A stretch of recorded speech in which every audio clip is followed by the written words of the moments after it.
Cuide dos meus filhos, pediu o fazendeiro viúvo, com a voz rouca de quem esqueceu como se pede favor, mas ela, com a firmeza de quem já viu o fundo do poço e voltou, respondeu olhando nos olhos dele: vou cuidar de você também, porque casa sem alicerce firme não segura telhado, seu Teodoro. Foi assim, com essa frase atravessada na garganta da tarde, que o destino de duas almas quebradas começou a ser remendado. Mas antes de eu te contar como esse nó desatou, preciso que você sinta o peso do ar que se respirava na fazenda Águas Claras, naquele ano de 1908. Não era só o frio que descia da serra, cortando a pele e fazendo a gente puxar o chale mais para perto do pescoço. Era um frio de dentro, sabe? Aquele frio que lareira nenhuma esquenta, porque mora no silêncio de uma casa que perdeu a alegria. E olha, minha gente, se tem uma coisa que dói mais que a saudade, é ver um homem forte, feito de terra e trabalho, se desmanchar por dentro sem derramar uma lágrima sequer. Teodoro era assim. Um homem que parecia talhado em aroeira, duro, resistente, mas que por dentro estava oco, carcomido pela ausência da esposa, a doce Mariana, que Deus levou num parto difícil, deixando para trás 3 crianças pequenas e um marido que não sabia mais ser pai, só sabia ser sombra. Mas espera aí, antes de continuarmos essa prosa, segura o coração, porque o que vem por aí vai mexer com as suas estruturas. Teodoro estava prestes a cometer o maior erro da vida dele, um erro nascido do desespero, e foi a mão calejada de uma desconhecida que segurou a rédea do cavalo bravo que era a sua dor. Se você já sentiu que a vida te tirou o chão e não sabia onde pisar, se inscreve agora no canal Contos do Coração. Deixa seu like aqui, porque essa história é para quem acredita que, mesmo na terra mais seca, a chuva da graça pode fazer brotar flor. E me conta aí nos comentários, de qual cantinho desse nosso Brasil você está me ouvindo hoje? Quero saber quem está aqui comigo nessa roda de conversa. Pois bem, a fazenda Águas Claras, que um dia teve riso de criança correndo no terreiro e cheiro de bolo de fubá saindo do forno toda tarde, agora cheirava a mofo e tristeza. As janelas viviam fechadas, como se a casa tivesse vergonha da luz do sol. Teodoro passava os dias no campo, lidando com o gado, consertando cercas que não precisavam de conserto, tudo para não ter que entrar em casa e ouvir o choro da caçula, a pequena Rosa, que mal tinha completado 1 ano e já conhecia a orfandade. As outras 2 crianças, Bento, de 7 anos, e Clara, de 5, viviam pelos cantos, sujos de terra, com os cabelos embaraçados e os olhos grandes, pedindo uma atenção que o pai não conseguia dar. Havia empregadas, sim, mas eram moças da lida, que faziam a comida e lavavam a roupa, mas não tinham o dom do afeto, ou talvez tivessem medo da carranca do patrão. Teodoro virou um homem de poucas palavras e muitos suspiros contidos. Foi numa tarde de terça-feira, daquelas cinzentas que anunciam tempestade, que Cecília apareceu na porteira. Não veio de carruagem, nem a cavalo. Veio a pé, carregando uma mala de couro surrado numa mão e um guarda-chuva preto na outra. As botas estavam cobertas de lama vermelha, denunciando que ela tinha caminhado léguas desde a estação de trem da vila vizinha. Cecília não era uma menina. Já tinha seus 30 e poucos anos, e o rosto trazia marcas que não eram de idade, mas de vivência. Tinha uma cicatriz fina, perto da sobrancelha esquerda, e um olhar que parecia enxergar através das pessoas. Ela não era bonita no sentido das moças da cidade, cheias de fitas e rapapés. A beleza de Cecília era como a da terra depois da chuva. Cheirava a verdade. Ela bateu palmas no portão grande de madeira. Os cachorros latiram, mas não avançaram, como se sentissem que ali não havia perigo. Teodoro estava na varanda, limpando uma cela, e levantou os olhos devagar. Quando viu aquela mulher parada, com o vento balançando a saia simples de algodão azul marinho, sentiu um incômodo. Não gostava de visitas, não gostava de gente estranha. Quem é e o que quer? Perguntou ele, sem se levantar, a voz grossa ecoando no terreiro vazio. Sou Cecília. A prima de Dona Eulália me disse que o senhor precisava de uma governanta, ou de uma mãe, pelo que vejo daqui, respondeu ela, a voz firme, sem tremer diante da grosseria dele. Teodoro largou a cela e se levantou. Era um homem alto, de ombros largos, mas andava curvado, como se carregasse o mundo nas costas. Caminhou até a cerca, limpando as mãos num pano encardido. Não mandei chamar ninguém. Eulália se mete onde não é chamada. As comadres dizem que a necessidade não manda recado, seu Teodoro. Ela entra sem bater, e pelo estado daquelas crianças ali... Cecília apontou com o queixo para Bento e Clara, que espiavam atrás de uma pilastra, com as roupas encardidas e os rostos manchados de amora. A necessidade já entrou, sentou na sala e tomou café. Teodoro olhou para os filhos e sentiu aquela pontada no peito, a mesma que sentia toda vez que lembrava de Mariana. A vergonha lhe subiu ao rosto, quente. Ele sabia que estava falhando, sabia que as crianças estavam largadas, crescendo como mato na beira da estrada. Mas admitir isso para uma estranha era como arrancar um pedaço da própria carne. Eu cuido dos meus, resmungou ele, defensivo. Cuida do sustento, não duvido. O gado tá gordo, a cerca tá em pé. Mas criança não se cria só com feijão e teto, moço. Criança precisa de olho no olho, de banho quente com história, de roupa remendada com carinho. Cecília soltou a mala no chão e cruzou os braços. Eu vim de longe. Perdi meu marido e meu filho numa febre há 2 anos. Não tenho casa, não tenho ninguém. Mas tenho 2 braços fortes e um coração que ainda sabe bater, mesmo que meio manco. Se o senhor me der pouso e comida, eu boto essa casa em ordem. Se não quiser, eu sigo meu caminho e peço a Deus que proteja esses anjos, porque o pai dele está cego demais para ver o que está acontecendo. O silêncio que se seguiu foi pesado. Só se ouvia o vento nas folhas das mangueiras e o mugido distante de uma vaca. Teodoro olhou para Cecília. Viu nela uma dor parecida com a dele. Viu o luto nos olhos castanhos, viu a solidão na postura rígida. E pela primeira vez em meses, sentiu que alguém o entendia sem precisar de palavras bonitas. O salário é pouco, disse ele por fim, desviando o olhar. Não vim por dinheiro, vim por serventia. Preciso ocupar a cabeça e as mãos, senão a tristeza me engole. Teodoro abriu o portão. O rangido da madeira velha pareceu um lamento. Cecília pegou a mala e entrou. Não sorriu, não agradeceu. Apenas caminhou em direção à casa, passando por ele com um cheiro suave de alfazema que há muito tempo não se sentia ali. Ao subir os degraus da varanda, Bento e Clara correram para dentro, assustados. Cecília parou na porta, olhou para o interior escuro da sala e suspirou. Havia poeira sobre os móveis, brinquedos espalhados, roupas jogadas sobre as cadeiras. Era o retrato do caos emocional de Teodoro. O quarto da senhora é nos fundos, perto da cozinha, disse Teodoro, parando no pé da escada. Pode se instalar, mas aviso logo. As crianças são difíceis. A pequena chora a noite toda.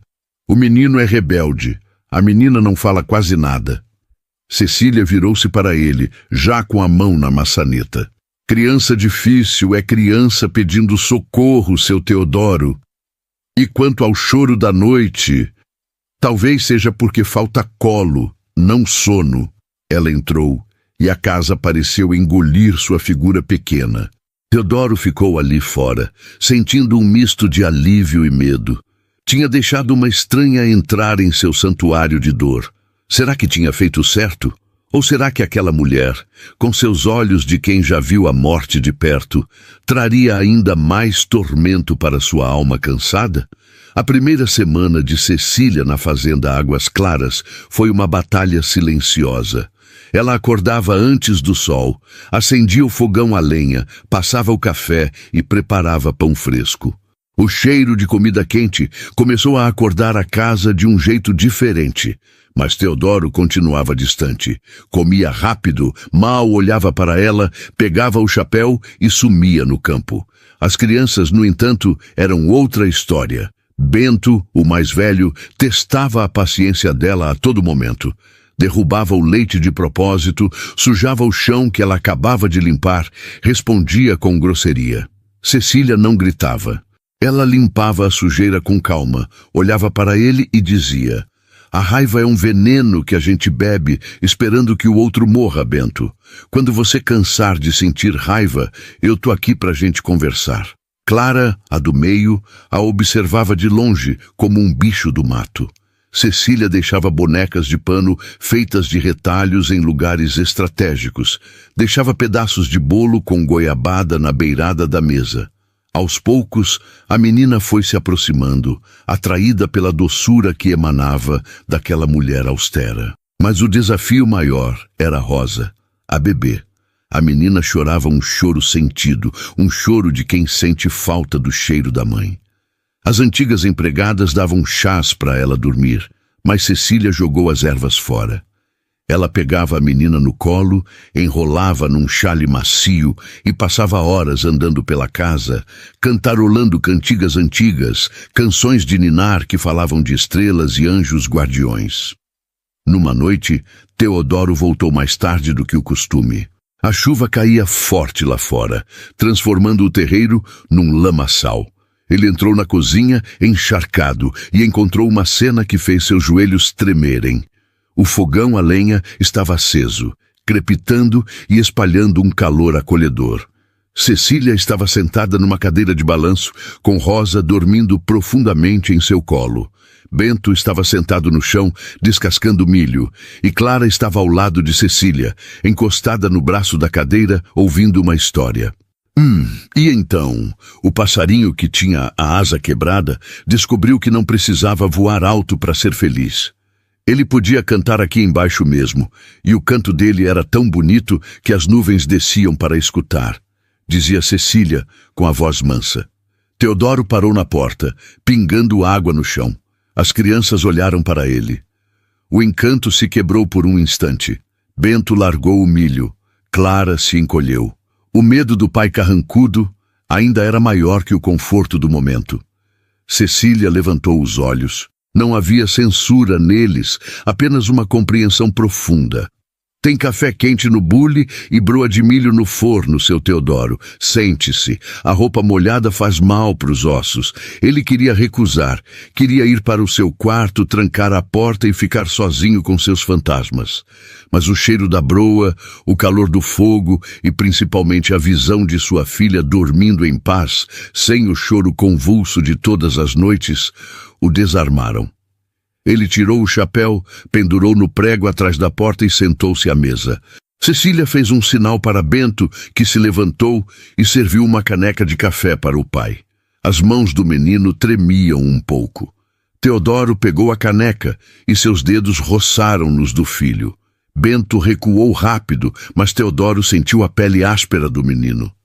Ele está trabalhando? Pensou com um susto. 7 anos e já tem mão de homem? O menino me ajudou a debulhar o milho para as galinhas, disse Cecília, adivinhando o pensamento dele. Ele tem jeito para lida, mas precisa de tempo para ser criança também. Hoje ele brincou de esconde-esconde antes de pegar no trabalho. Teodoro bebeu o café. Estava forte, doce na medida certa, quente como um abraço. Ele olhou para Cecília.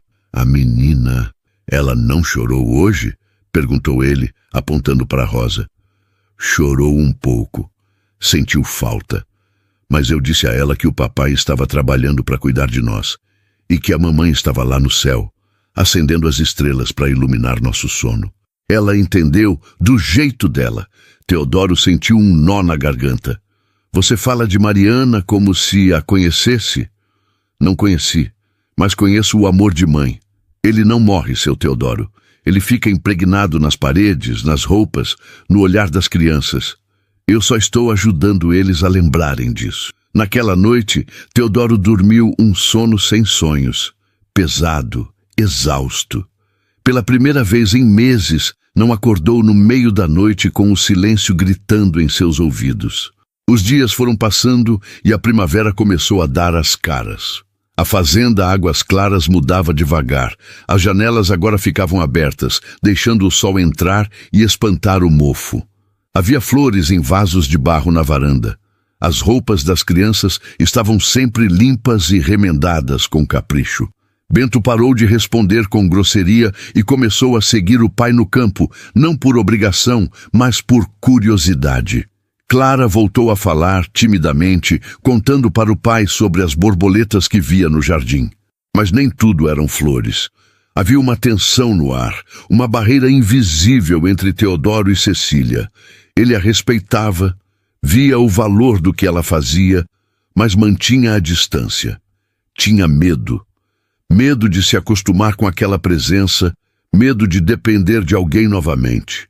Medo de trair a memória de Mariana ao permitir que outra mulher ocupasse aquele espaço. E Cecília... Cecília carregava seus próprios demônios. Às vezes, Teodoro a pegava olhando para o horizonte, com os olhos marejados, segurando um pequeno medalhão de prata que trazia no pescoço. Ela nunca falava do marido ou do filho que perdera. Guardava sua dor numa caixa fechada a 7 chaves, e só a abria quando estava sozinha, nas madrugadas insones. Foi numa tarde de domingo que a primeira grande provação aconteceu. Teodoro precisou ir à cidade resolver questões de banco e deixou Cecília sozinha com as crianças. O tempo virou de repente, como acontece na roça. O céu ficou preto, trovões estalaram como chicotes e uma ventania furiosa começou a arrancar telhas e derrubar galhos. Cecília correu para fechar as janelas, gritando para as crianças entrarem. Bento e Clara vieram correndo, mas Rosa, que estava engatinhando na varanda, se assustou com um trovão e começou a chorar desesperada. Cecília pegou a menina no colo e correu para dentro.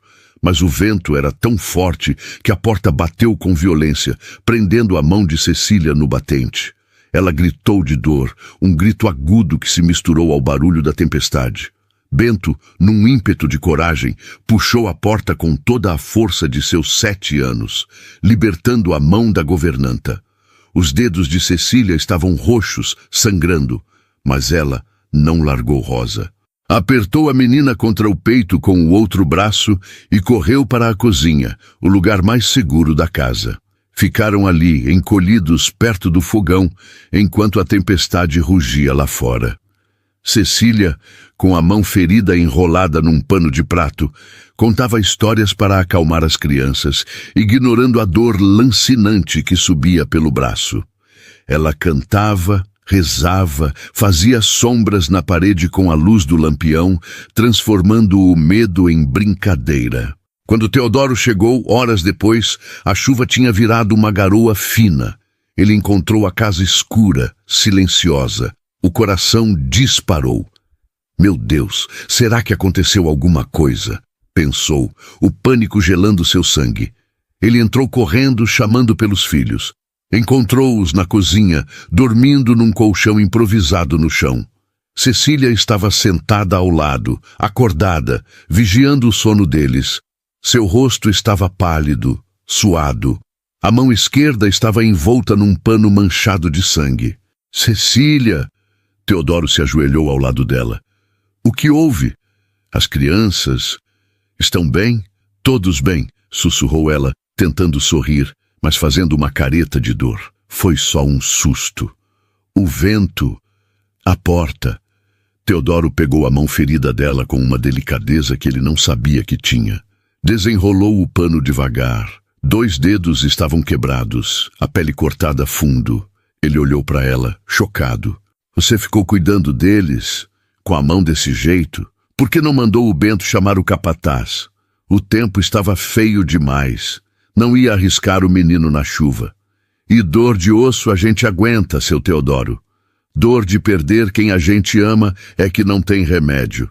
Eu prometi que ia cuidar deles. Teodoro sentiu uma lágrima quente escorrer pelo rosto, a primeira em 2 anos. Ele olhou para aquela mulher frágil e forte, quebrada e inteira, e sentiu algo se romper dentro de si. A carapaça de Aroeira rachou. Vamos para a cidade agora. Precisa ver um médico, disse ele, a voz embargada. Não precisa. Só me ajude a fazer uma tala. Eu sei me virar.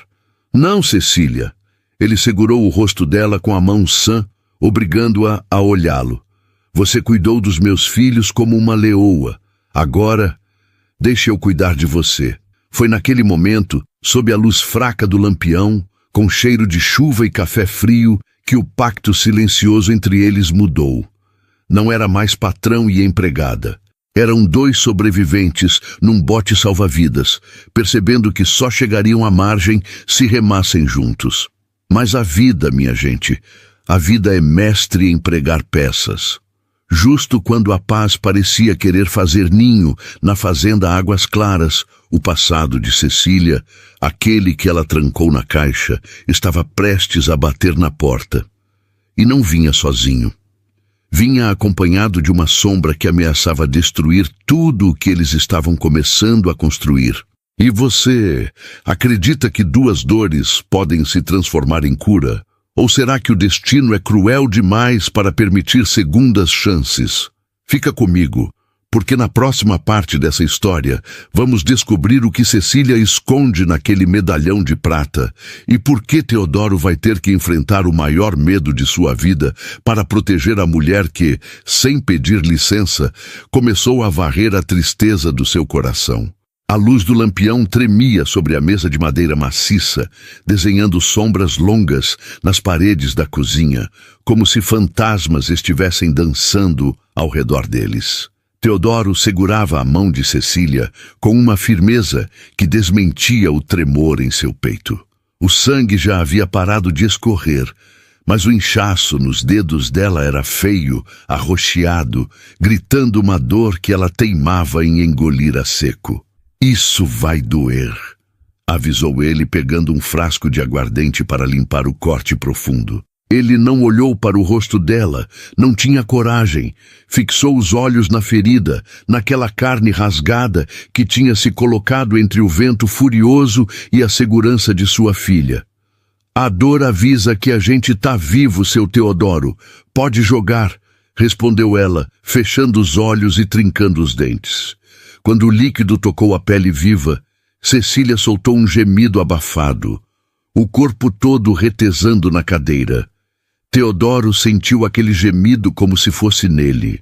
Pela primeira vez em anos, a dor de outra pessoa importava mais que a sua própria apatia. Ele soprou o ferimento, um gesto instintivo, quase infantil, de quem quer espantar o mal. Desculpe, murmurou ele, a voz rouca. Eu devia estar aqui. Eu sou o pai. Eu devia ter protegido a casa. Cecília abriu os olhos. Estavam úmidos, brilhantes pela dor, mas havia neles uma clareza assustadora. O Senhor não é Deus para controlar tempestade, homem. A culpa é uma cadeira de balanço. Te mantém ocupado, mas não te leva a lugar nenhum. Agora, termine o curativo. O Bento e a Clara vão acordar com fome logo cedo e eu não vou ter mão para sovar pão. Aquela frase foi um soco e um afago ao mesmo tempo. Teodoro terminou de enfaixar a mão dela com tiras de pano limpo, fazendo um nó delicado, incongruente com seus dedos grossos de lavrador. Quando terminou, não soltou a mão dela imediatamente. Ficou ali, sentindo o calor da pele de Cecília, a pulsação dela contra a palma da sua mão. Era um contato proibido, perigoso, mas desesperadamente necessário. Minha gente, vocês conseguem sentir o peso desse silêncio? Aquele momento em que duas solidões se tocam e percebem que juntas pesam menos? Se você já teve alguém que cuidou das suas feridas quando você não tinha forças nem para pedir ajuda, deixa seu like agora. É sério. Clica no joinha, porque essa história é uma homenagem a esses anjos sem asas que cruzam nosso caminho. E se inscreve no canal Contos do Coração, porque aqui a gente fala a língua da alma. Naquela noite, Teodoro não voltou para o quarto. Ele puxou uma cadeira e ficou velando o sono de Cecília, que adormeceu na cadeira de balanço por exaustão, e das crianças no colchão. Ele olhava para Bento, que dormia com a boca entreaberta, tão parecido com Mariana, e olhava para Cecília, aquela estranha que tinha entrado em sua vida como um furacão silencioso. Quem era ela? De onde vinha aquela força que parecia feita de raízes profundas? Teodoro percebeu que não sabia nada sobre a mulher que estava salvando sua família. Sabia apenas que ela tinha perdido marido e filho. Febre, ela dissera. Mas havia algo mais. Havia um medo escondido no fundo daqueles olhos castanhos. Um medo que não era da morte, mas da vida. O dia amanheceu com aquele cheiro de terra molhada que só quem é da roça conhece. O sol tímido tentava secar o lamaçal do terreiro. Cecília acordou com um sobressalto, levando a mão ferida ao peito. A dor latejava, aguda. "Fique aí", ordenou Teodoro, que já estava de pé, mexendo no fogão. "Hoje quem faz o café sou eu." Cecília piscou, confusa. Ver Teodoro, o fazendeiro carrancudo, lidando com o coador de pano e as xícaras de ágata, era uma visão tão improvável quanto ver neve no sertão. "O senhor tem gado para cuidar?" tentou ela, se ajeitando na cadeira. "O gado espera, meus filhos não." Ele virou-se, segurando o bule fumegante. "E você também não." Os dias seguintes foram uma dança estranha e bonita de se ver. Com uma mão inutilizada, Cecília não podia fazer o serviço pesado. E foi aí que o milagre começou a acontecer. Teodoro, que antes fugia de casa antes do sol nascer, passou a ficar. Ele aprendeu a trocar a fralda de Rosa, com uma falta de jeito que fazia Bento e Clara rirem escondido. Ele aprendeu que Clara gostava de trançar o cabelo, mas chorava se puxasse muito forte. Ele aprendeu que Bento tinha medo do escuro, mas fingia coragem para imitar o pai. Cecília, sentada na varanda com o braço na tipóia, virou a maestrina daquela orquestra desafinada. "Não, seu Teodoro, a cebola tem que dourar mais, senão o arroz fica pálido", gritava ela da porta da cozinha. "Pai, a Rosa tá comendo terra de novo", alertava Bento, correndo atrás da irmã. E no meio dessa confusão, entre panelas queimadas e fraldas mal colocadas, o riso voltou a ecoar na fazenda Águas Claras. Não era um riso solto, escancarado. Era um riso tímido, enferrujado, mas era riso. Numa tarde, enquanto Teodoro tentava consertar a boneca de pano de Clara, sob a supervisão atenta da menina, ele olhou para Cecília. Ela estava dobrando roupas com uma mão só, apoiando o queixo no peito para segurar as peças. O sol da tarde batia no rosto dela, iluminando a cicatriz na sobrancelha e o medalhão de prata que nunca tirava. "Cecília", chamou ele. Ela levantou os olhos. "O que tem dentro desse medalhão?" A pergunta saiu antes que ele pudesse filtrar. Era uma invasão de privacidade, ele sabia, mas a curiosidade e o desejo de conhecê-la falavam mais alto. Cecília parou. O ar ficou denso de repente. O sorriso leve que ela trazia nos lábios desapareceu. Ela levou a mão sã ao pescoço, cobrindo a prata fria. "Lembranças, seu Teodoro, apenas lembranças." "Lembranças pesam", insistiu ele, largando a boneca. "Às vezes, pesam mais que saco de cimento nas costas." Ela suspirou e olhou para o horizonte, onde a estrada de terra sumia na mata. "Tem o retrato do meu menino, o Gabriel, e uma mecha de cabelo dele." Teodoro sentiu um aperto no peito. Gabriel. O nome pairou no ar como uma oração não atendida. "E do seu marido?" perguntou ele, tateando um terreno minado. Cecília ficou rígida. A expressão dela mudou. Não era saudade o que passou pelos olhos dela. Era sombra. Era algo parecido com alívio? Ou seria terror? "Não. Do meu marido não guardo retrato. O que a gente quer esquecer, a gente não emoldura, seu Teodoro." Aquela resposta deixou Teodoro atordoado. Ele sempre imaginou que ela fosse uma viúva inconsolável como ele. mas havia uma mágoa ali, uma ferida que não tinha sido causada pela morte, mas pela vida. Ele não era um bom homem? Teodoro se atreveu a perguntar, a voz baixa, para que as crianças não ouvissem. Cecília virou-se para ele. Os olhos estavam secos, duros, como pedras de rio. Ele era um homem que confundia amor com posse, seu Teodoro, e confundia respeito com medo. Quando a febre o levou, Deus que me perdoe, mas eu não chorei por ele. Chorei pelo meu filho que foi junto. Chorei por mim, que fiquei sozinha no mundo com a marca dele na minha alma. Mas por ele, não. O silêncio que se seguiu foi quebrado apenas pelo canto de um sabiá na laranjeira. Teodoro olhou para as próprias mãos, calejadas, grandes, mãos de homem. Será que Mariana algum dia teve medo dele? Será que sua tristeza e seu silêncio agora não estavam causando o mesmo medo em seus filhos? Eu sinto muito, disse ele, sem saber mais o que dizer. Não sinta. O passado é roupa velha que não serve mais. A gente corta, faz pano de chão e segue a vida. Cecília forçou um sorriso e voltou a dobrar a roupa. O que importa é o agora.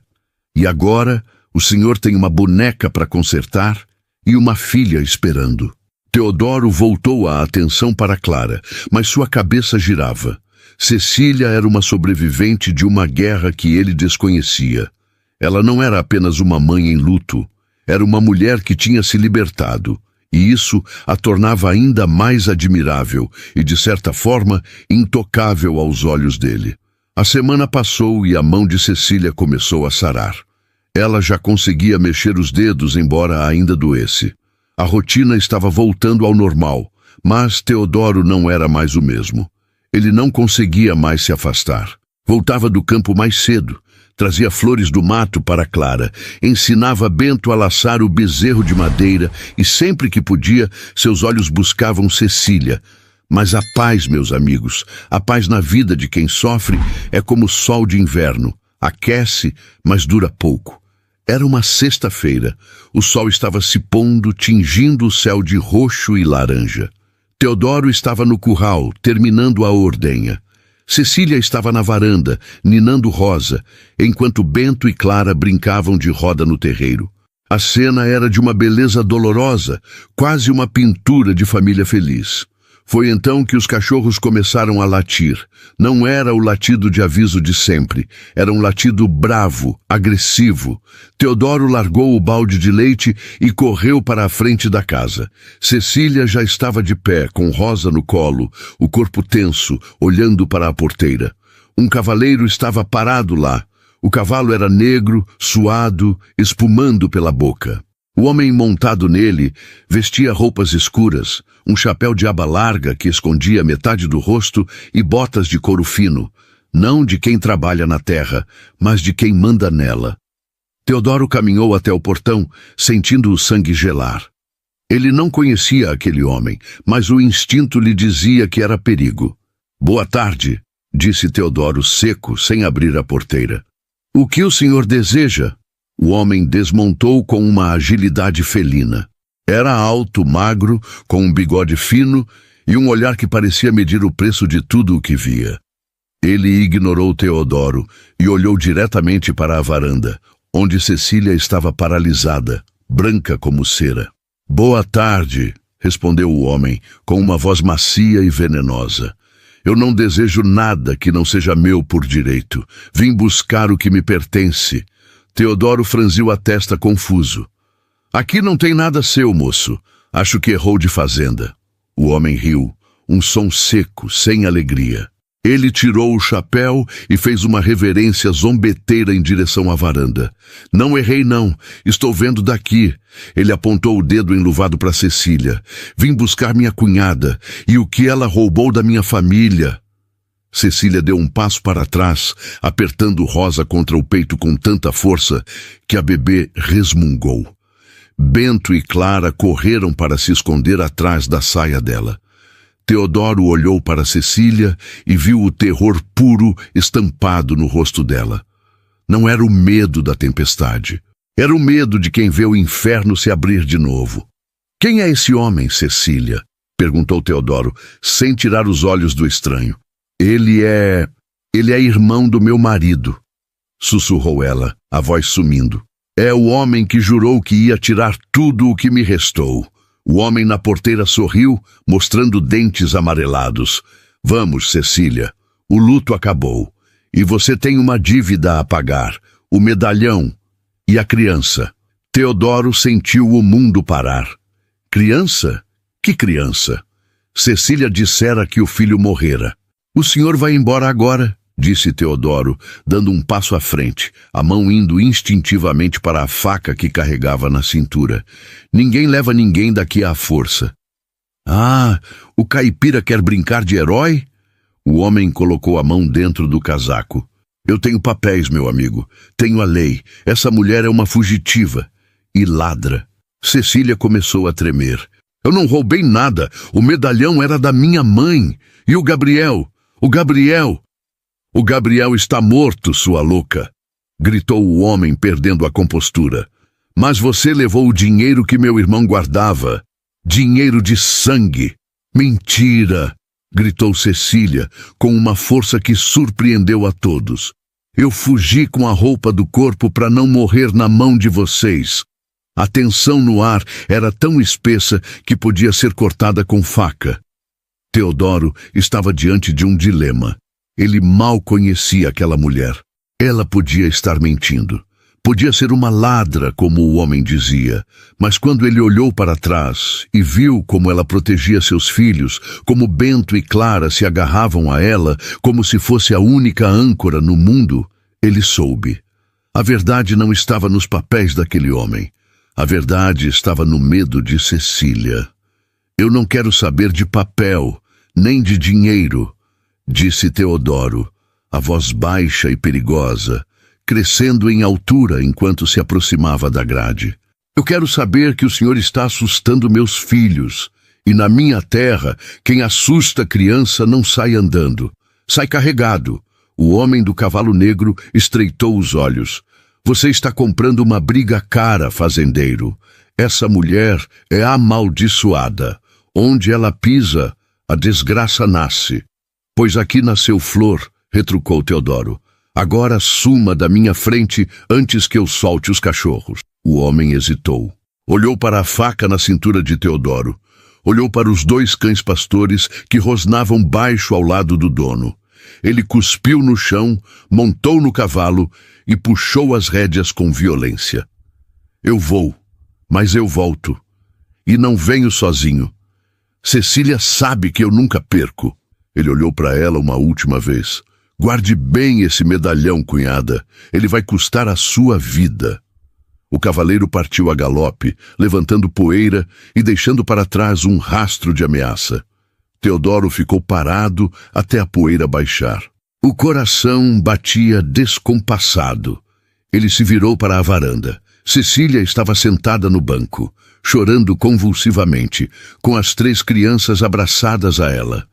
Ele subiu os degraus devagar. O mistério de Cecília tinha acabado de explodir na sua sala de estar. Ela não era apenas uma governanta, ela era uma mulher caçada, e agora ele tinha se colocado na linha de tiro. Teodoro? Soluçou ela, sem conseguir olhar para ele. Eu devia ter contado. Eu vou embora. Não posso trazer essa escuridão para sua casa. Teodoro olhou para ela. Olhou para os filhos, que choravam junto, sem nem saber o porquê. Ele se abaixou, ficando na altura dela, e fez algo que nunca tinha feito. Segurou o rosto dela com as 2 mãos, obrigando-a a encará-lo. Ninguém vai embora. Você disse que ia cuidar de nós. Pois bem, agora nós vamos cuidar de você. Quem é esse homem?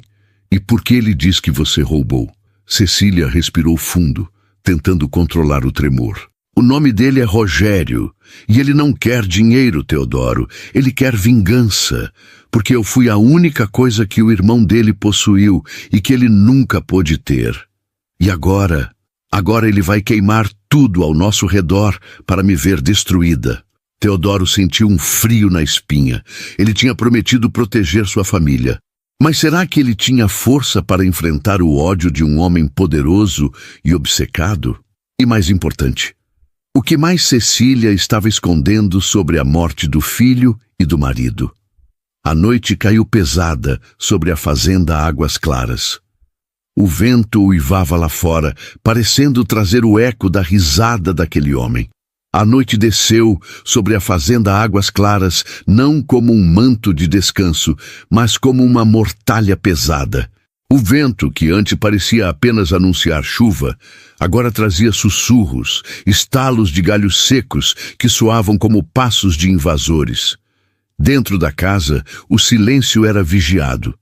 As crianças, exaustas pelo medo que absorveram dos adultos, dormiam um sono inquieto no quarto dos fundos, com a porta entreaberta para que qualquer suspiro fosse ouvido. Na cozinha, a luz do lampião desenhava sombras longas que dançavam nas paredes de barro batido. Teodoro estava sentado à cabeceira da mesa, as mãos grandes e calejadas repousando sobre a madeira, mas os dedos tamborilavam num ritmo nervoso. À sua frente, Cecília segurava uma xícara de chá de erva cidreira que já não soltava fumaça. Ela olhava para o líquido escuro como se ali, no fundo da louça, pudesse encontrar uma saída para o labirinto em que se metera. Ele disse que volta. Quebrou Teodoro o silêncio, a voz grave vibrando no ar parado.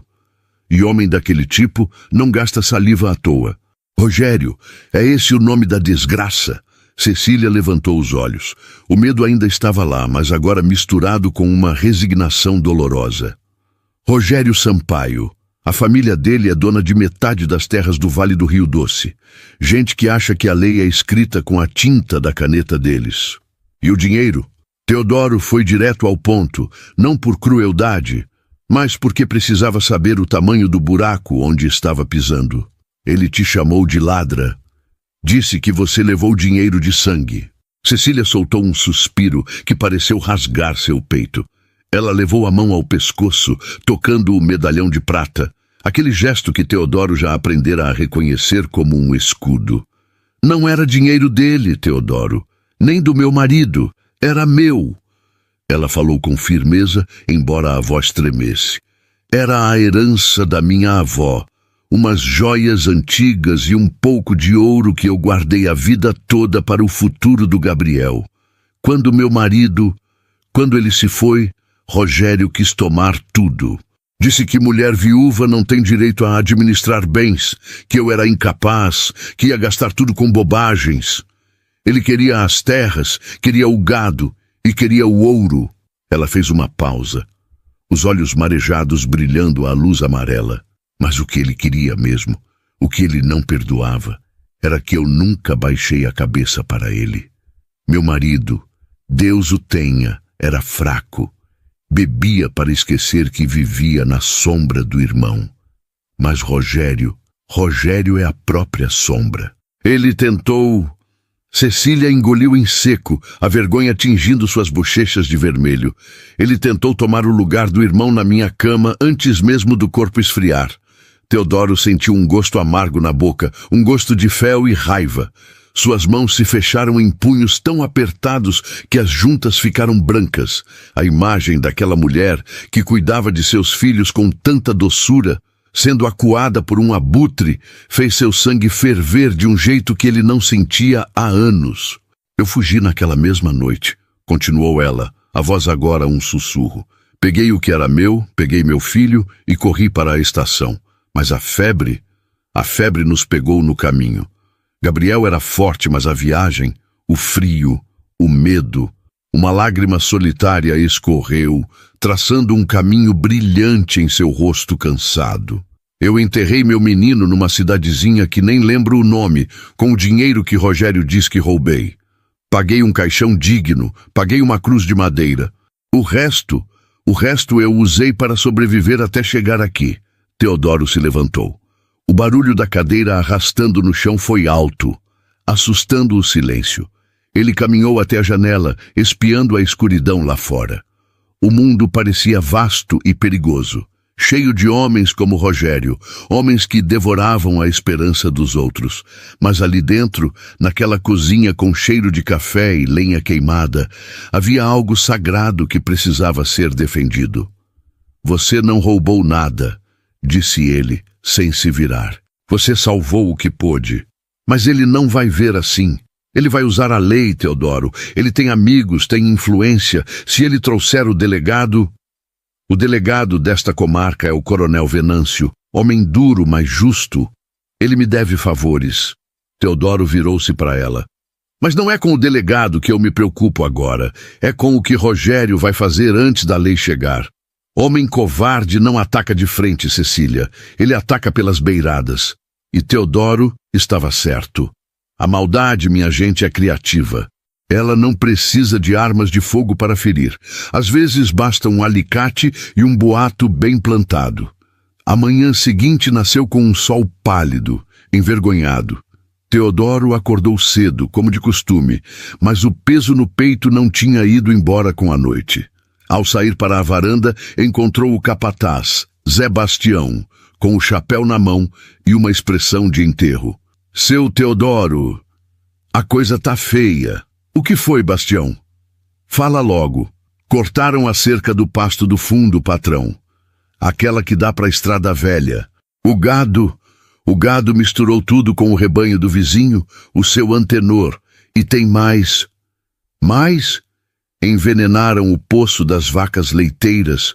Jogaram carcaça de bicho morto lá dentro. A água tá podre.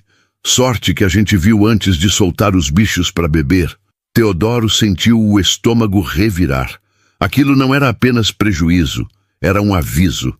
Rogério estava dizendo, eu posso destruir tudo o que você tem sem nem pisar na sua terra. Ele olhou para dentro de casa. Cecília estava servindo mingau para as crianças. Bento ria de alguma coisa que Clara dizia. A paz doméstica parecia um cristal frágil, prestes a ser estilhaçado por uma pedra bruta. Conserte a cerca, Bastião, e mande limpar o poço. Dobre a vigia à noite. Se verem vulto, não atirem, mas soltem os cachorros. Teodoro entrou na cozinha tentando disfarçar a preocupação, mas Cecília, com aquela intuição afiada de quem já viveu na corda bamba, percebeu na hora. O que aconteceu? Perguntou ela, parando com a colher no ar. Problemas na cerca, coisa de rotina. Mentiu ele, sentando-se e forçando um sorriso para Clara, que lhe estendia um pedaço de pão. Pai, o Bento disse que viu um homem de preto rondando o galinheiro ontem à noite, disse Clara, com a inocência que só as crianças têm de falar as verdades mais terríveis. O sorriso de Teodoro congelou. Cecília empalideceu. Bento, chamou Teodoro sério.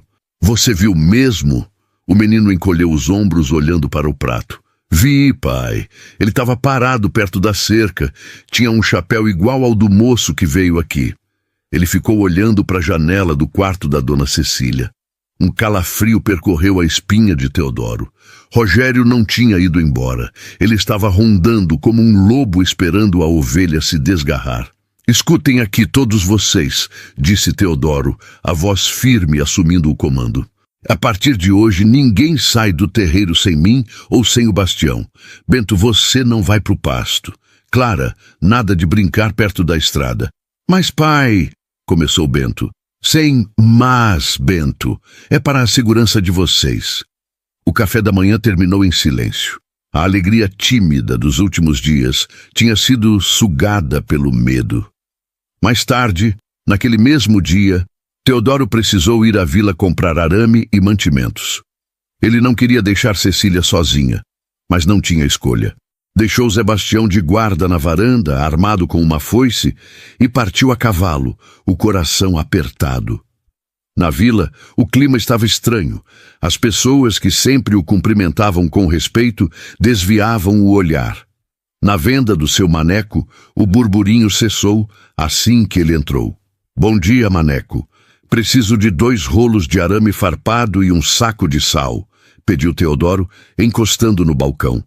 O vendeiro, um homem gordo e geralmente jovial, serviu o pedido sem olhar nos olhos dele. Vai ser só isso, seu Teodoro? Só. O que está acontecendo, Maneco?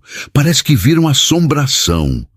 Maneco limpou o balcão nervosamente com um pano encardido. Sabe como é povo, né, seu Teodoro? A língua não cabe na boca. O que estão dizendo? Estão dizendo... Maneco baixou a voz, olhando para os lados. Estão dizendo que o senhor está abrigando uma criminosa. Uma mulher que matou o marido e fugiu com o amante. E que o senhor, que o senhor está amaziado com ela, desonrando a memória da dona Mariana. A raiva subiu à cabeça de Teodoro como um raio. Ele agarrou o colarinho de Maneco por cima do balcão, puxando o homem para perto. Quem disse isso? Quem teve a coragem de sujar o nome da minha mulher e da governanta? Foi um forasteiro, gaguejou Maneco apavorado. Um homem fino, de preto. Ele passou aqui cedo, pagou rodada de cachaça para todo mundo e contou essa história. Disse que era cunhado da moça e que estava aqui para salvar a honra da família. Teodoro soltou o vendeiro, empurrando-o de leve. Rogério estava jogando sujo. Ele não queria apenas levar Cecília. Ele queria destruir a reputação dela e, de quebra, isolar Teodoro da comunidade. Queria que eles não tivessem a quem recorrer. Escute bem, Maneco, e diga para quem quiser ouvir. Teodoro virou-se para os outros fregueses que espiavam pelos cantos. A mulher que está na minha casa é uma senhora de respeito. Ela cuida dos meus filhos como se fossem dela, e quem abrir a boca para falar mal dela vai ter que se ver comigo. E sobre a minha Mariana, ela sabe, onde quer que esteja, que eu jamais desonraria o nome dela. Ele jogou o dinheiro no balcão e saiu, carregando o arame e o sal, sentindo os olhares queimarem suas costas. A volta para casa foi angustiante. Cada sombra na estrada parecia esconder uma emboscada. Amaziado. A palavra ecoava na mente dele. Ele sabia que não era verdade, mas sabia também que no fundo do seu coração algo estava mudando. Ele não via Cecília apenas como governanta. Ele a admirava. Ele sentia falta dela quando estava longe. E aquela necessidade de protegê-la. Aquilo era mais forte do que qualquer dever de patrão.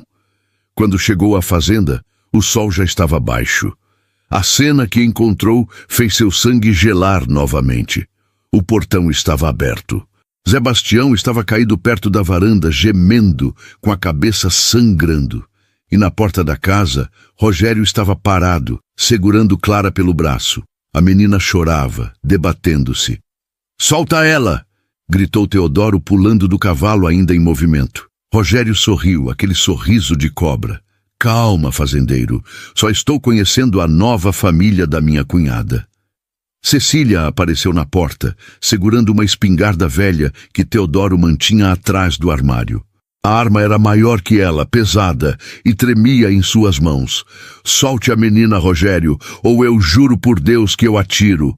"Você não tem coragem, Cecília. Nunca teve. Você é fraca." A mãe que perdeu um filho não tem medo de ir para o inferno, Rogério, porque ela já vive nele. "Solte a menina." O dedo de Cecília estava no gatilho.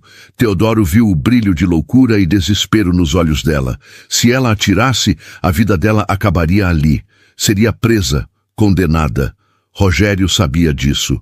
Ele estava provocando, querendo que ela cometesse um erro. "Cecília, não!" gritou Teodoro, avançando devagar, as mãos levantadas. "Abaixe a arma. Deixe que eu resolvo isso." "Ele vai levar a Clara, Teodoro. Ele disse que vai levar as crianças para um orfanato porque eu sou uma má influência." "Ninguém vai levar ninguém." Teodoro parou a 3 passos de Rogério. "Solte minha filha. Agora." Rogério olhou para Teodoro, depois para a arma na mão de Cecília. Ele soltou Clara, que correu para os braços do pai. Teodoro abraçou a filha, sentindo o corpinho dela tremer.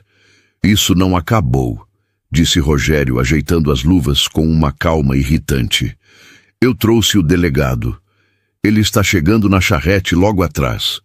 Vamos ver o que a lei diz sobre uma fugitiva armada ameaçando um cidadão de bem." E, de fato, o som de cascos e rodas se ouviu na estrada. Uma charrete preta apontou na curva. O coronel Venâncio. Teodoro olhou para Cecília. Ela baixou a arma, derrotada. As lágrimas corriam livres pelo seu rosto. Eles vão me levar, Teodoro. Eles vão me levar, e eu nunca mais vou ver vocês. Teodoro entregou Clara para Bento, que espiava da janela, e caminhou até Cecília. Ele pegou a arma das mãos dela e a encostou na parede. Depois, segurou as mãos geladas dela nas suas. Escute bem, Cecília. Ele falou baixo, urgente, enquanto a charrete parava no terreiro. Você confia em mim? Confio. Mas o que o Senhor pode fazer contra a lei? A lei dos homens é torta, mas a de Deus não falha. E aqui, nesta terra, quem risca o chão sou eu. O delegado desceu da charrete, um homem corpulento, de bigode grisalho e cara de poucos amigos. Rogério foi ao encontro dele, sorrindo vitorioso. Aí está ela, delegado. A ladra. E armada, como o senhor pode ver. O coronel Venâncio olhou para Cecília, depois para Teodoro. Ele tirou o chapéu e limpou o suor da testa. Teodoro, meu amigo, recebi uma denúncia grave. Dizem que essa mulher roubou a família do finado marido e fugiu, e que o senhor está dando guarida a uma criminosa. Teodoro deu um passo à frente, colocando-se entre Cecília e os homens da lei. Coronel, o senhor me conhece desde menino, sabe que eu não minto. Essa mulher não é criminosa. Ela é... Teodoro parou. O que ele ia dizer? Que ela era sua governanta? Isso não a salvaria. A lei podia levá-la. Rogério tinha os papéis. Ele precisava de algo mais forte. Algo que a lei respeitasse acima de qualquer denúncia de roubo. Algo que tornasse Cecília intocável naquela terra. O silêncio se estendeu, tenso como corda de violino. Rogério sorria, esperando o cheque-mate. Cecília prendia a respiração. Ela é o quê, Teodoro? Insistiu o delegado. Teodoro olhou para Cecília. Viu o medo, a gratidão, a dor. E viu também a mulher que tinha devolvido a vida à sua casa. A decisão tomou forma em sua mente num segundo, louca, desesperada, mas a única possível. Ela é minha noiva, coronel. A voz de Teodoro saiu firme, ecoando no terreiro. E nós vamos nos casar amanhã. E pela lei, o marido responde pelas dívidas e pelos atos da esposa. Se o senhor Rogério tem algo a cobrar, que cobre de mim. O sorriso de Rogério desapareceu. Cecília abriu a boca, chocada, mas nenhum som saiu. O delegado ergueu as sobrancelhas, surpreso. Noiva, repetiu o coronel. Mas tão depressa, Teodoro. A Mariana... A vida segue, coronel. E Deus mandou Cecília para cuidar dos meus filhos. E de mim. Rogério deu um passo à frente, o rosto vermelho de raiva. Isso é mentira. É um truque. Eles nem se conheciam há um mês. O senhor quer questionar a minha palavra dentro da minha fazenda? Desafiou Teodoro, crescendo para cima de Rogério. O delegado pigarreou. Se ela é sua noiva, Teodoro, a situação muda de figura. Assunto de família se resolve em família. Mas o senhor Rogério tem documentos de uma herança que ele quer roubar, gritou Cecília, encontrando sua voz. Amanhã, cortou Teodoro. Amanhã nós vamos ao cartório e resolvemos tudo. Se houver dívida, eu pago. Mas hoje ninguém leva essa mulher daqui. Ela está sob a minha proteção e sob o meu teto, como minha futura esposa. O delegado olhou para Rogério, que espumava de ódio, e depois para Teodoro, que parecia uma rocha inabalável. Muito bem. Amanhã cedo, no cartório. E, senhor Rogério, sugiro que passe a noite na estalagem da vila. Não quero confusão nas terras do Teodoro. Rogério olhou para Cecília com um ódio que prometia vingança eterna. Você ganhou tempo, fazendeiro, mas amanhã veremos se você tem dinheiro para pagar o preço dessa mentira. Ele montou no cavalo e saiu, seguido pela charrete do delegado. Quando a poeira baixou, Teodoro se virou para Cecília. Ela estava tremendo, olhando para ele como se ele fosse um estranho ou um santo. O senhor ficou louco? Sussurrou ela. Casar? O senhor nem gosta de mim. O senhor fez isso por pena? Teodoro se aproximou dela. A adrenalina estava baixando, deixando um cansaço imenso, mas também uma clareza cristalina. Não foi por pena, Cecília. Foi por necessidade. Eles iam te levar. Mas é uma mentira. Nós não somos noivos. O senhor ainda ama sua esposa. Eu amava a Mariana. E sempre vou amar. Mas ela se foi. E você? Você está aqui. E meus filhos precisam de você. Ele hesitou e então, com uma honestidade brutal, completou. E eu acho que eu também preciso. Cecília ficou sem palavras.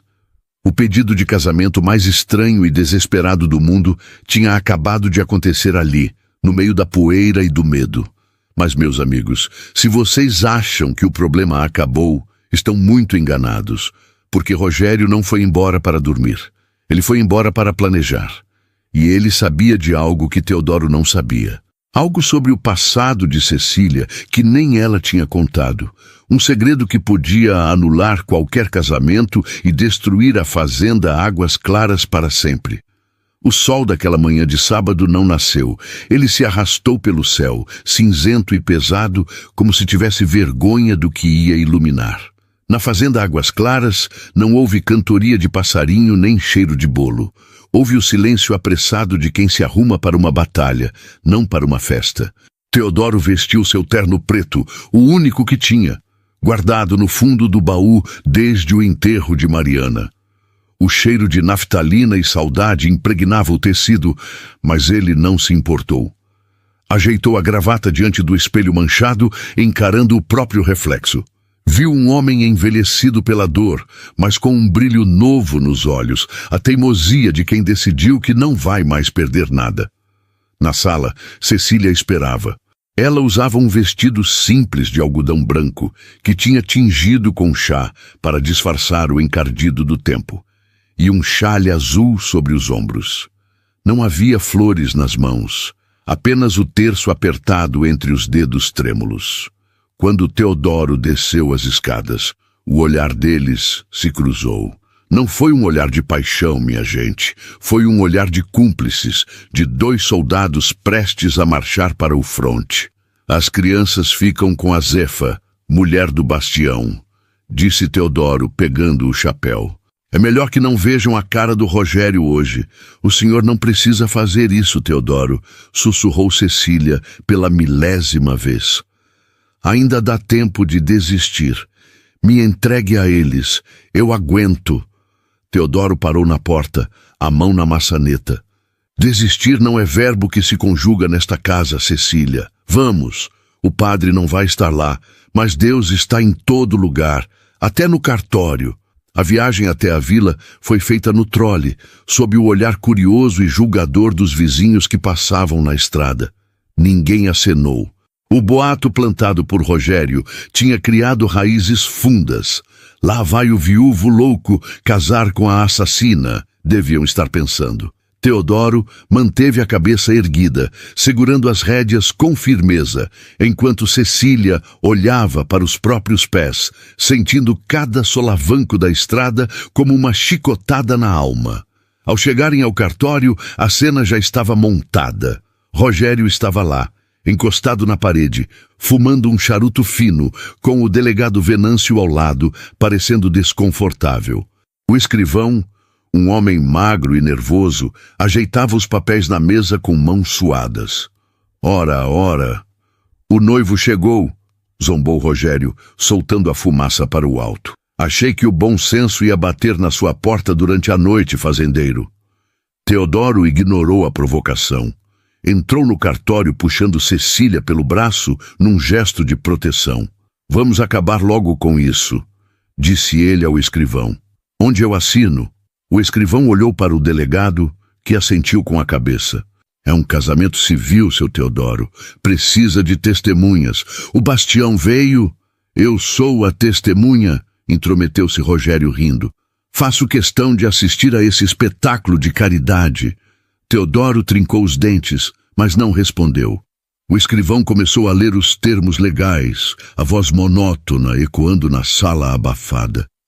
Teodoro Alves, Cecília da Silva, comunhão de bens. Quando chegou a hora do sim, o tempo pareceu parar. O escrivão olhou para Teodoro. É de livre e espontânea vontade? Teodoro olhou para Cecília. Viu o medo, a gratidão e algo mais. Uma promessa silenciosa de lealdade.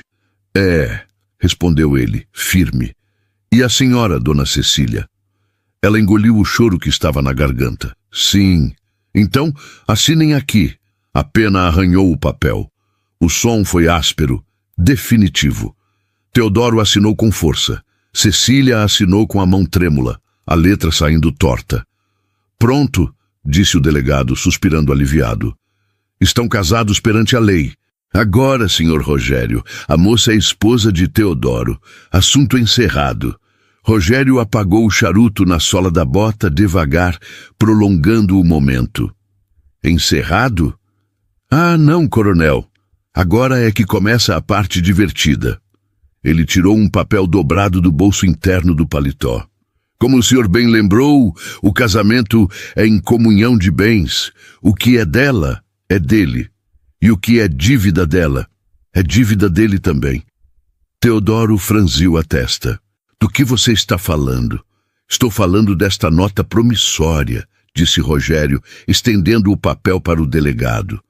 Assinada pelo falecido marido de Cecília e avalizada por ela. Uma dívida de jogo e negócios mal feitos que soma, vejamos, o valor de 300 cabeças de gado. O silêncio caiu na sala como uma bigorna. 300 cabeças. Era quase tudo o que Teodoro tinha. Era o trabalho de uma vida inteira. Isso é falso! Gritou Cecília. Eu nunca assinei nada. A assinatura está aqui, cunhada. Rogério sorriu triunfante.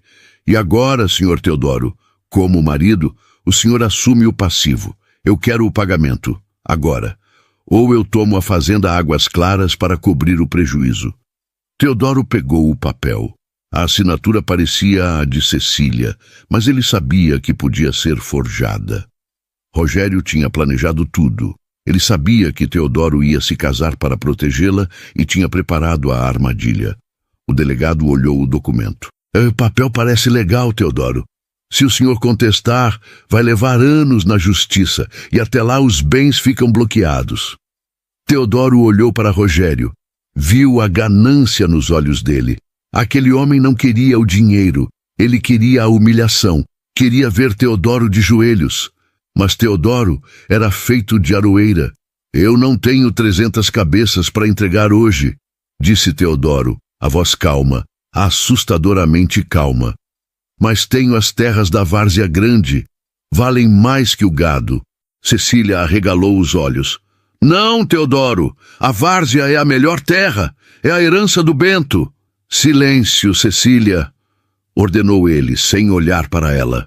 Eu passo a escritura da Várzea Grande para o seu nome agora, Rogério, e você some da minha vida e da vida da minha esposa para sempre.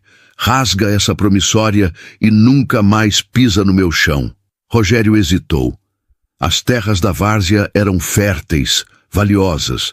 Era um prêmio maior do que ele esperava. Feito, disse Rogério, estendendo a mão. Teodoro não apertou a mão dele.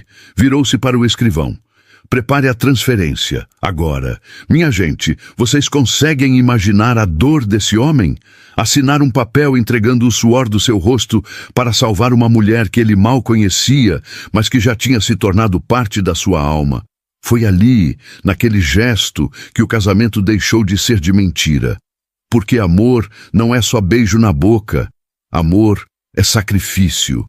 Eles saíram do cartório 1 hora depois, mais pobres, mas livres. Rogério ficou para trás, com a escritura na mão, rindo com os amigos. Teodoro ajudou Cecília a subir no trole. Ela chorava copiosamente. O senhor perdeu tudo por minha causa. Eu sou uma maldição. Teodoro subiu e pegou as rédeas. Eu perdi terra, Cecília. Terra a gente conquista de novo. Dignidade, se a gente perde, não acha mais. Vamos para casa. A volta foi silenciosa, mas diferente. Cecília encostou a cabeça no ombro de Teodoro. exausta. E ele timidamente passou o braço ao redor dela, puxando-a para perto. O calor do corpo dela aqueceu o frio que ele sentia por dentro. Chegaram à fazenda no final da tarde. As crianças correram para abraçá-los. "O pai casou! O pai casou!" gritava Clara, pulando. Teodoro sorriu, um sorriso cansado, mas verdadeiro. Ele tinha perdido a várzea, mas tinha ganhado aquilo. Uma família que o esperava no portão. A noite de núpcias não foi como nos romances. Teodoro cedeu o quarto principal para Cecília e foi dormir no quarto de hóspedes. Mas antes de se recolherem, eles se sentaram na varanda, ouvindo os grilos. "Teodoro", começou Cecília, torcendo as mãos no colo, "o Senhor fez tanto por mim hoje. O Senhor foi um pai para mim, quando eu só conheci carrascos. Eu fiz o que era certo, mas tem uma coisa que eu não contei. E agora que o Senhor é meu marido, o Senhor tem o direito de saber. O Senhor pagou um preço alto demais por uma mentira." Teodoro virou-se para ela, o coração acelerando. "Que mentira, Cecília? A dívida?" "Não." Ela respirou fundo, e as palavras saíram num jorro, como se estivessem presas há séculos. "O Gabriel, meu filho. O que tem ele?" "Ele não morreu, Teodoro. O mundo de Teodoro parou pela segunda vez naquele dia." "Como assim? Você disse que enterrou o menino. A febre." "Eu enterrei um caixão vazio com pedras, Teodoro." Cecília começou a chorar, mas agora era um choro de alívio. "Quando eu fugi, eu sabia que Rogério viria atrás de mim. Sabia que ele usaria o menino para me atingir. Então, eu deixei o Gabriel num convento na cidade de Ouro Preto. As freiras prometeram cuidar dele até que eu pudesse voltar. Eu fingi a morte dele para que Rogério parasse de procurar, para que meu filho tivesse uma chance de viver." Teodoro ficou mudo. A revelação era grande demais. Ela tinha mentido sobre a morte do próprio filho. Tinha carregado essa dor sozinha. "Ele está vivo", murmurou Teodoro, tentando processar. "E onde ele está agora?" "Está seguro, mas..." Cecília olhou para ele com os olhos arregalados de pavor. "Rogério disse algo no cartório quando o senhor estava assinando a escritura. Ele sussurrou no meu ouvido." "O que ele disse?"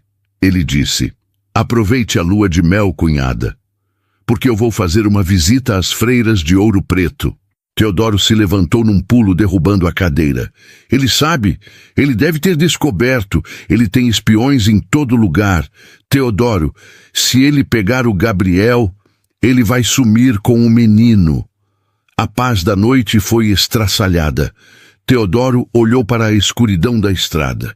Ele tinha acabado de entregar suas terras para se livrar de Rogério, mas o pesadelo não tinha acabado. Pelo contrário, agora havia uma criança inocente em perigo, longe dali. "Arrume as malas, Cecília", disse Teodoro, com a voz de quem vai para a guerra. "O quê?" "Nós vamos para Ouro Preto. Agora. Vamos buscar o nosso filho." "Nosso?" Cecília olhou para ele, sem acreditar. "Você é minha esposa, o menino é meu filho agora, e ninguém toca na minha família." Mas enquanto eles corriam para dentro para juntar as coisas, uma batida forte soou na porta da frente. Não era uma batida de visita, era uma batida de autoridade. Teodoro abriu a porta. No terreiro, iluminado pela lua cheia, não estava Rogério. Estava uma mulher vestida de preto, com o rosto coberto por um véu, segurando uma carta na mão. "Quem é a senhora?" perguntou Teodoro, com a mão na faca. A mulher levantou o véu. Era uma senhora idosa, com o rosto marcado pelo tempo, mas com olhos que Teodoro reconheceria em qualquer lugar. Eram os olhos de Mariana. "Eu sou a avó de Mariana", disse a velha com a voz trêmula, "e vim avisar que vocês não podem sair daqui. A casa está cercada, e o menino Gabriel não está mais em Ouro Preto." Cecília soltou um grito e desmaiou nos braços de Teodoro. E agora, minha gente? Quem é essa mulher que surgiu das sombras? Onde está Gabriel? E como Teodoro vai lutar contra um inimigo que parece estar sempre 2 passos à frente? Se o seu coração está na boca, igual ao meu, segura firme, porque o final dessa história vai te mostrar que o amor, quando é verdadeiro, é capaz de milagres que a gente nem imagina. A mulher de preto, que se apresentou como avó de Mariana, entrou na sala como quem entra num templo profanado. Dona Matilde tinha a postura rígida das matriarcas antigas, daquelas que sustentam o mundo na ponta da bengala. Teodoro recuou, ainda segurando Cecília desfalecida em um braço, o coração batendo descompassado entre o medo do presente e o respeito pelo passado. Coloque a moça no sofá, Teodoro, ordenou Matilde, a voz seca como folha de outono. Ela não desmaiou de medo, desmaiou de esperança. Teodoro obedeceu, deitando Cecília com cuidado. Quando se virou, viu que Matilde não estava sozinha. Da escuridão da varanda, uma figura pequena emergiu, trazida pela mão de um cocheiro de confiança. Era um menino, magro, com olhos grandes e assustados, segurando um boneco de madeira surrado. Tinha os mesmos cabelos castanhos de Cecília e a mesma covinha no queixo. Gabriel, sussurrou Teodoro, sentindo as pernas fraquejarem. Eu o trouxe de Ouro Preto, disse Matilde, sentando-se na poltrona com um suspiro cansado. As freiras me escreveram, disseram que um homem mau estava rondando o convento, fazendo perguntas, e disseram que a mãe do menino estava aqui, na fazenda do viúvo da minha neta. Teodoro olhou para a velha senhora confuso. A senhora sabia? E veio nos ajudar? Eu pensei que a senhora me odiasse por ter casado de novo tão depressa. Matilde bateu a bengala no chão. Eu sou velha, Teodoro. Não sou cega. Eu soube do que você fez hoje no cartório. Entregou a Várzea Grande, a terra mais rica que tinha, para salvar a honra de uma mulher e a vida de uma criança que nem é sua. Os olhos da velha marejaram. Minha neta Mariana, Deus a tenha, escolheu bem o marido. Você tem um coração de ouro, homem, e eu não ia deixar esse tal de Rogério destruir o que restou de bondade neste mundo. Nesse momento Cecília despertou. Ao ver o menino parado no meio da sala, ela não gritou. Ela apenas estendeu os braços, num gesto mudo e doloroso. Gabriel correu e se aninhou no peito da mãe. O choro dos dois se misturou, um som de cura que lavou as paredes daquela casa. Mas a paz durou pouco. Do lado de fora, o som de cavalos e gritos rompeu a noite. Teodoro! A voz de Rogério ecoou, carregada de ódio e cachaça. Eu sei que o bastardo está aí. A velha trouxe ele. Entregue o menino e a mulher, ou eu queimo essa casa com vocês dentro. Teodoro olhou para Matilde, depois para Cecília e Gabriel, e por fim para seus filhos, Bento, Clara e Rosa, que desciam a escada assustados. Ninguém vai queimar nada, disse Teodoro caminhando até a porta. Ele não pegou a arma. Pegou apenas o lampião. Onde você vai? Gritou Cecília, agarrando a mão dele. Vou terminar o que comecei. Fique com as crianças. Teodoro saiu para a varanda. O terreiro estava iluminado pelas tochas dos capangas de Rogério. Eram 5 homens a cavalo, cercando a casa. Rogério estava na frente, com um sorriso de triunfo. Acabou, fazendeiro. Você não tem mais terras, não tem mais dinheiro e agora não tem mais saída. Teodoro levantou o lampião, iluminando o próprio rosto. Não havia medo ali. Havia uma paz estranha, uma certeza inabalável. Eu tenho algo que você nunca vai ter, Rogério. Eu tenho uma família. E tenho a verdade. Verdade, Rogério riu. A verdade é o que eu digo que é. Não mais. A voz de Dona Matilde soou atrás de Teodoro. Ela saiu para a varanda, apoiada na bengala, pequena diante dos homens armados, mas gigante em autoridade. Ao verem a velha senhora, os capangas recuaram os cavalos. Todos na região conheciam e temiam Dona Matilde. Ela era a história viva daquele vale. Boa noite, rapazes, disse ela, calmamente. Vocês sabem quem eu sou. E sabem que eu sou dona das terras que cercam a Várzea Grande. Rogério franziu a testa. E o que a velha tem a ver com isso? Tenho a ver que eu comprei a dívida, seu imbecil. Matilde tirou um papel da bolsa. Antes de vir para cá, passei no Banco da Capital. O gerente é meu afilhado. Descobri que essa promissória que você usou para extorquir o Teodoro já tinha sido paga pelo marido da Cecília, dias antes de morrer. O recibo estava arquivado no cofre do banco, junto com o testamento dele. Você roubou o irmão e tentou roubar a viúva. Um murmúrio correu entre os capangas. Rogério empalideceu. Isso é mentira, é falsificação. A única falsificação aqui é a sua honra, Rogério, trovejou Teodoro. Você enganou a justiça, enganou a mim, mas agora acabou. Dona Matilde deu um passo à frente. Eu já mandei chamar o coronel Venâncio. Ele deve estar chegando com a ordem de prisão por fraude e tentativa de homicídio. Se eu fosse vocês, rapazes, sumiria daqui antes que sobre para vocês também. Os capangas se entreolharam. Eles eram mercenários, não suicidas. Um a um, viraram os cavalos e sumiram na escuridão, deixando Rogério sozinho.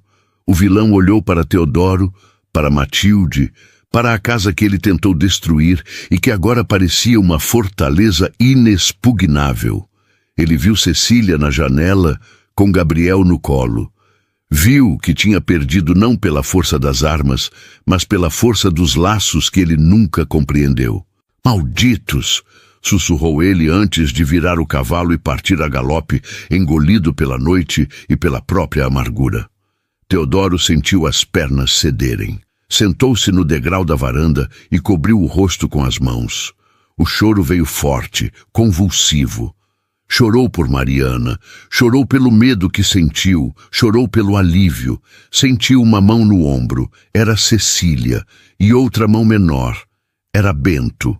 E logo, Clara, Rosa e Gabriel estavam ali, abraçados a ele, num emaranhado de braços e lágrimas. O Senhor cuidou de nós, Teodoro, disse Cecília, beijando a testa dele. Agora deixe a gente cuidar do Senhor. Naquela noite, choveu. Uma chuva mansa, abençoada, que lavou o terreiro, apagou as marcas dos cascos dos cavalos e fez a terra beber a promessa de um novo tempo. O tempo, minha gente, é um tecelão paciente. Ele pega os fios soltos da nossa dor e vai trançando, trançando, até virar uma colcha bonita que a gente só entende quando olha de longe. 20 anos se passaram na fazenda Águas Claras. A casa, que um dia foi triste e cinzenta, agora era pintada de amarelo ouro, com janelas azuis sempre abertas. O jardim era um estouro de cores, rosas, jasmins, damas da noite. Na varanda, um casal de velhinhos estava sentado em cadeiras de balanço, observando o pôr do sol.